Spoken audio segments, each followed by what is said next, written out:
Oh, Secretary Cardona, thank you so much for joining us today. This is such an honor. As you know, I've focused the last 10 years of my life on keeping our kids safe and promoting their health and well-being through the Choose Love movement. This came about from a message my 6-year-old son, Jesse, left shortly before his murder during the shooting at Sandy Hook Elementary School. Before Jesse died, he wrote 3 words on our kitchen chalkboard: nurturing, healing, love. I realized from Jesse's message that if the shooter had been able to give and receive nurturing, healing, love, the tragedy would never have happened. Jesse saved 9 of his classmates' lives that day, which inspired me to be part of the solution and led me to having this conversation with you here today. It's so good to see you again. After we met in person, when you were the Commissioner of Education in Connecticut in 2020, I spoke at a Choose Love event at your children's school in Meriden, Connecticut. It was such an incredible day put on by the principal there, Dan Corsetti. I'll share pictures from that day with you after the Zoom. What always amazes me is how students resonate with Jesse's message. I get lots of hugs. And of course, every time I visit a school, I get as much love as I give. And I'm sure you feel the same way in your position. December 14th is the 10th anniversary of the Sandy Hook school shooting. It's also a celebration for me of 10 years of being part of the solution with the Choose Love movement. We've come a long way in 10 years, positively impacting millions of students, their educators, and parents. And it was important for me to discuss the progress with you, Secretary Cardona, who leads our nation's education system. Thank you very much, Scarlett. I'm so inspired by you for everything you do. I really appreciate the invitation to be here with you today. It's been 10 years since the unspeakable tragedy at Sandy Hook. My heart aches for you and for the families, the parents who lost their loved ones in our schools and classroom. I remember where I was a school principal, about 35 minutes away, elementary school principal. And my life was never the same since, and my focus on leadership has been forever influenced by that experience. Scarlett, I also want to thank you for sharing the story of Jesse and the words that he wrote before saving his friends: nurturing, healing, and love. I know it was far from easy for you to share, so I'm in awe of your strength and your determination to honor your son through the Choose Love movement. I'm looking forward to our discussion today on mental health and social and emotional learning. These topics couldn't be more important. It couldn't come at a more important time, especially due to the deep national trauma we've experienced over the last 2 years of the pandemic and the disruption that caused in the lives of our students. We can't overestimate the impact that social and emotional well-being has on our students, and we can't underestimate the lifelong value of giving our young people the tools to endure and thrive as they handle the reality of life's ups and downs. I'm reminded of Maya Angelou's famous words of wisdom. People forget what you said, they'll even forget what you did, but they'll never forget how you made them feel. Our children won't forget the moments when they felt seen, or when they felt included, or when someone went out of their way to show them that they matter and that they belong. But sadly, they won't forget also the difficult feelings, like the feelings of being unrecognized or unaddressed. That has immediate impacts on our students, and it has lasting consequences. The wounds of childhood become the scars of adulthood. The survival strategies of the past become the coping mechanisms of the present. Broken relationships become insecure attachments. It's heartbreaking. So we have a responsibility as adults to model supportive relationships, to practice good communication, to show that feeling the most difficult feelings is part of being human. And so is making mistakes. But there are healthy ways to manage both. So what we want to do is normalize a world where seeking help is okay, where vulnerability isn't a vice. And our goal is to raise the bar for social and emotional learning, to nurture, to heal, to love. Thank you for your leadership. Thank you for the invitation. And I really do look forward to the conversation here now. Well, thank you, Secretary Cardona. Your words are music to my ears, because that is just absolutely the focus that I've had for the past 10 years. And I feel like we've come a long way with awareness and recognition of the importance of social emotional learning and essential life skills, addressing the root cause of the suffering that leads to the issues that we're seeing today. And, our children's safety, and this has a big deal to do with safety as well, is such a priority. And I think not too long ago, Uvalde showed us that many of the reactive measures we've been taking are not effective. So addressing the root cause is even more important. So what should we focus on from your point of view to keep our kids safe in schools? Yeah, thank you for that question. I remember meeting with you in Connecticut, and again, just being in awe. I remember being a participant in one of your presentations even before that. I'm thankful that my children were able to hear from you directly at one of their school assemblies. And I just remember the passion and how you turned such tragedy into an opportunity to bring attention and action to really important topics of school safety and choosing love. And then I remember seeing you on the White House lawn for the Bipartisan Safer Communities Act signing, and just seeing you and smiling, knowing how hard you've been fighting. So I just want to say thank you. Look, the root cause, how do you get to the root cause? Last year, we put out a comprehensive, first of its kind document, supportive document, guidance document, supporting students' social, emotional, mental health needs in our schools. It's chock full of ideas at different levels on how to do better to provide support for students and ensure that they get the support that they need. But I want to take a step back from that. So the report is there. You can find it on our website, and it's great. If you haven't seen it yet, I would encourage your listeners to check it out. But we have to fundamentally change how we view providing mental health supports in our schools.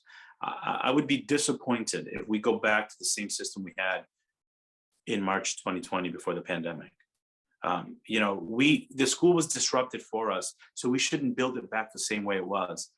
And what I mean by that is mental health supports need to be more pervasive in our schools. They need to be proactive, not reactive. Unfortunately, we shouldn't have to wait for trauma in a child's life to be able to provide them supports. So what I want to see is our schools to be more innovative around accessing mental health support, whether it's through innovative measures to get students to talk to one another, to talk to an adult, having better ratios of social emotional support staff, social workers to students, better ratios, and making that the normal way of operating. That's critical. You know what? We need sensible gun legislation too. You can't do one without the other. What we've learned over the last 10 years is that it's not only schools. We had shootings at, look at this weekend. We had a shooting at a nightclub.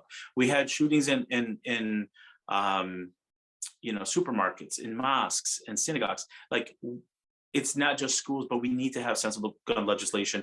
We have to make sure that our schools are places where students feel safe, communicating if they're feeling a certain way, or if they're seeing something that makes them feel uncomfortable. So, I can go on forever about that, but the root cause is being open and honest about the fact that the way we did it before is not good enough. We have to continue to improve. I'm confident that we took a big step forward with the Bipartisan Safer Communities Act, but we're not done. We have to continue to build awareness and have there be an understanding around the country that if we go back to the school system we had before the pandemic with the limited mental health support resources, we're not doing right by our students. We're not doing right by our students, especially because we know the Surgeon General declared youth mental health an emergency in our country. So those are some of the ways that I think we need to improve gun legislation, innovation to ensure we have more mental health support for our students, and an awareness that involves the whole community because it's not limited to our schools. You said don't go back to the same school system we had. And it just reminded me of the decision that I had to make after the murder of my son. I was was kind of made for me, but I thought, I had a job at that time and a life. And I just thought, you know what, if my life is going to change, I'm going to change it 180 degrees. I'm changing everything about it. I'm quitting my job. I'm focusing on being part of the solution. And I think that sometimes we forget that, that difficulty, roadblocks, challenges, even trauma are actually an opportunity for growth. And I know it's really hard to say when so many people are going through really, really difficult times right now. But in reality, I've been saying that's how we're created as human beings, to grow through difficulty. It wakes us up. It gets our attention, and we learn from mistakes. And that's how we get better as human beings. I feel like that's how the school system is going to get better as well. So, what are your priorities as Secretary of Education? Just curious about that. Sure. And, I want to just comment on what you just said. The experience you had is probably one of the most difficult experiences you can ever experience.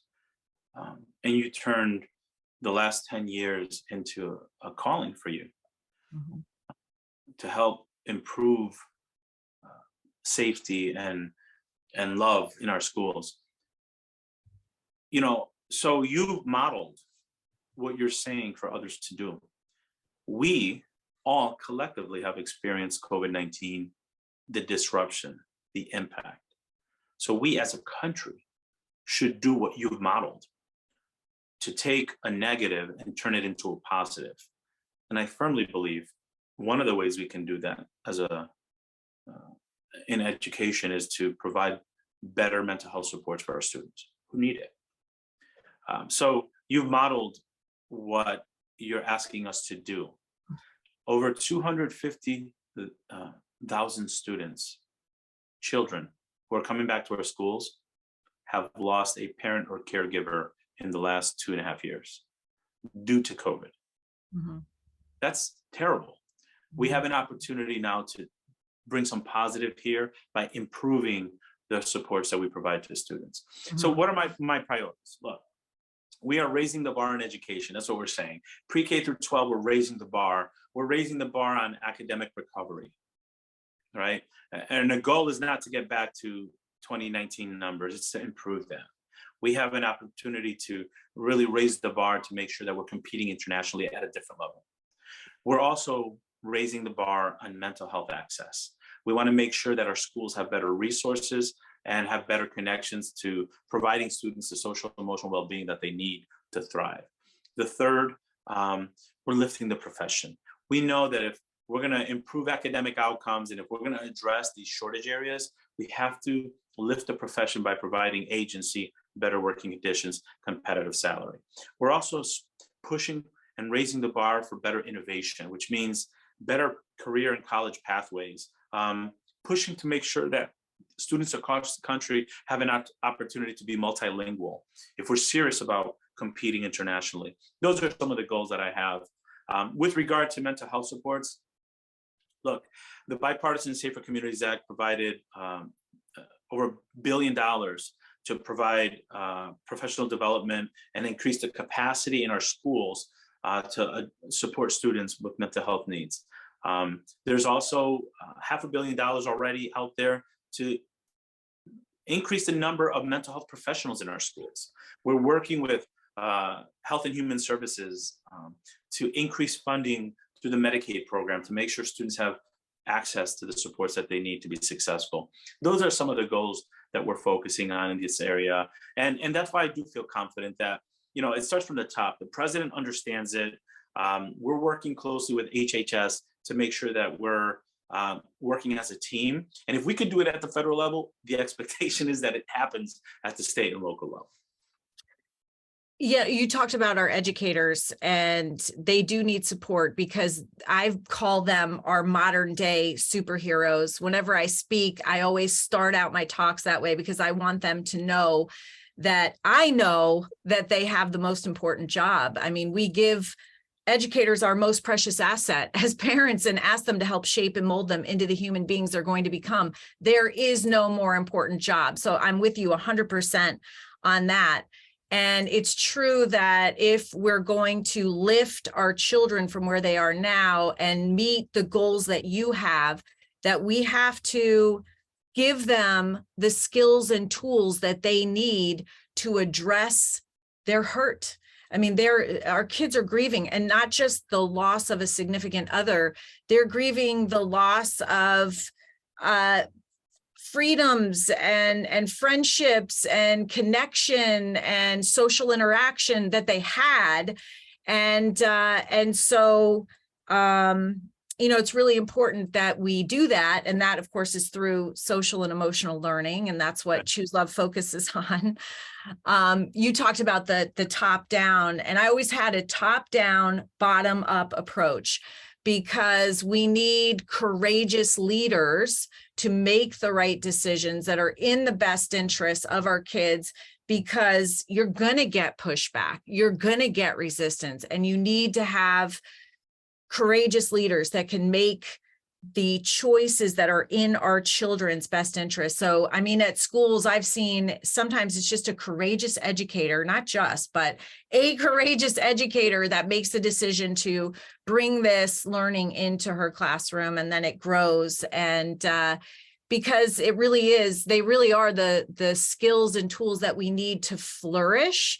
And that's what we want for ourselves and others. And that's, you said that I modeled this, and I did it by learning these skills and tools for the first time as an adult, 44 years old when Jesse died. And I'm looking into, okay, well, what we've been doing isn't working. What would be effective? Taking that proactive approach, realizing that there's this whole set of skills and tools that we have to be taught. They're not innate within us, and that I didn't have.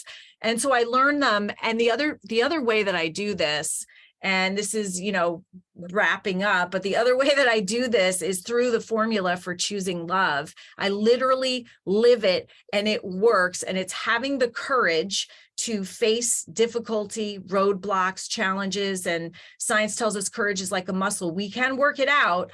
And we can grow in our courage to face difficulty. You have to do that to be able to then be grateful for what you have, even if it's the little things that strengthens you to be able to also face the difficulty in your life and to rebound from it, to be resilient, to grow through it.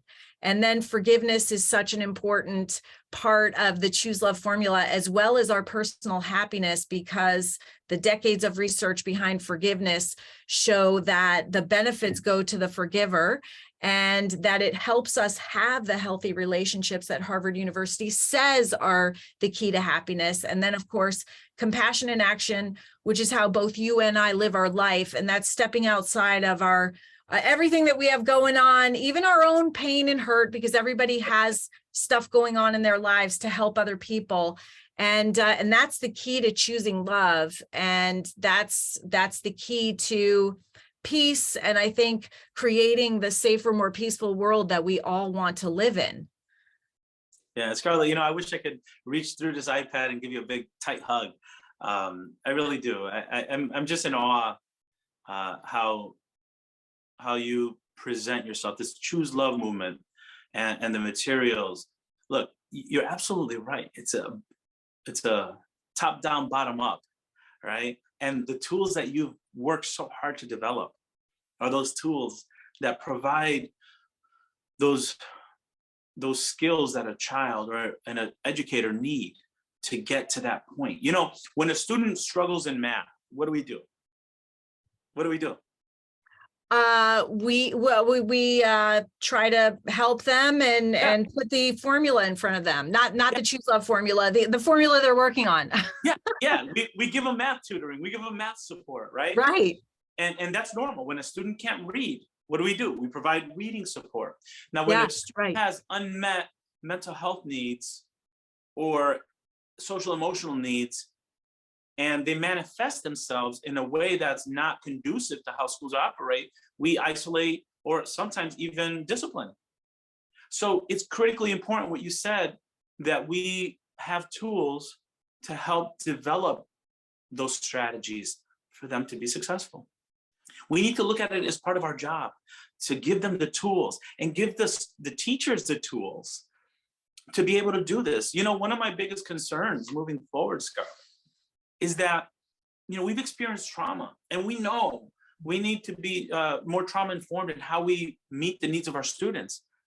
Yet, have we designed our teacher day any differently to give them the professional development that they need to be able to meet the needs of the students? And if we haven't, are we expecting different results without providing the teachers and the students and the families the necessary supports? If we are expecting different results without changing anything, I think Einstein called that the definition of insanity. Insanity. So look, we know this is a moment where we need to change things up. We have tools, and thanks to people like you, we have tools at our fingertips that work.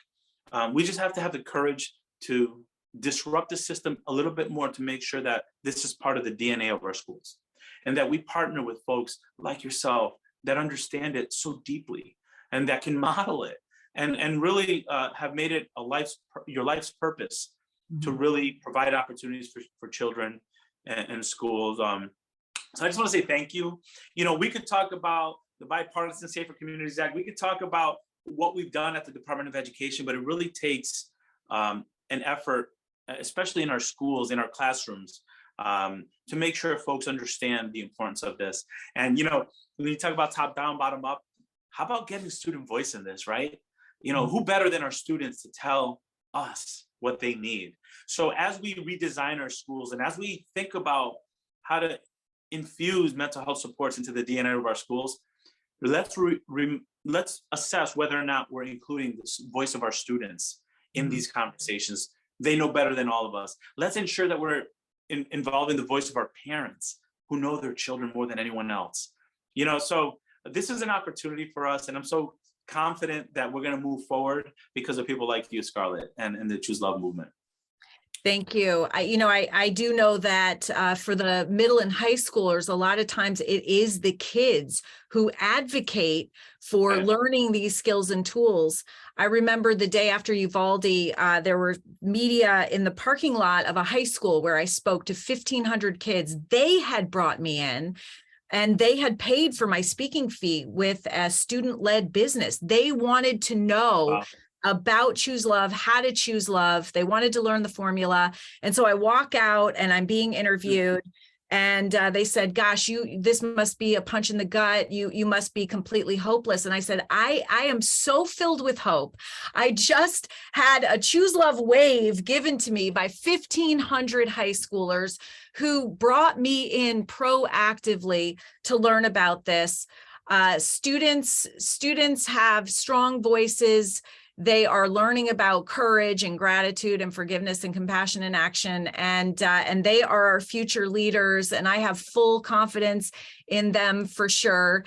Just as a final little fun question, just wondering how you utilize the character values of the formula in your life, just really quickly running through courage, gratitude, forgiveness, and compassion in action, how you put those into play during your day as Secretary of Education. Of course, you're also, more importantly, a father and a community member. Just curious about that. Now, you know, words to live by, right? You know, courage to stand up for the things that matter. And, you know, in many ways, we're still very much a divided country, but it's really important that education unites folks. But in a way that makes everyone feel welcome, in school. So fighting for where we have to fight to make sure, having the courage to fight where it's needed, because there's so many people who may feel like their voice is not going to be heard, or they're feeling pushed aside, and we have to be proactive to get them in. And that takes action, right? That takes action, and making sure that it's not just words, that we're pushing policy, and that we're investigating where it needs to be investigated. We're students are not feeling welcome or not being supported. And forgiveness is part of the whole process, right? Ensuring that we can come around a table, people who have different backgrounds and different beliefs, and we can come together for the good of children without any personal feelings. And we have to work to understand different perspectives, because when there are shared actions, or where there's movement that we do at the Department of Education that has other people connected to it because it's shared values, it's going to go further, and we're going to make the difference for more children. So, those are words to live by. As I said before, you've modeled it. Scarlett, your strength and your passion is inspirational as Jesse's words were and Jesse's actions were. So thank you for continuing to lead and continuing to show the passion and the courage that Jesse showed. Thank you, Secretary Cardona. Can we get a hand heart? Of course you can. Awesome. All right. Thank you so much.